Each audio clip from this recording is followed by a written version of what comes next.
Tomar conciencia en conjunto es crear juntos la cultura de nuestra comunidad de cómo queremos vivir.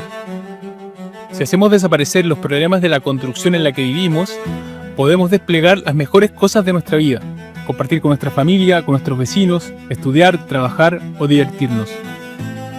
Primero, la accesibilidad económica de la vivienda. Con un alquiler caro jamás vamos a tener un bienestar real. Segundo, un diseño comunitario que favorezca nuestros vínculos y los cuidados.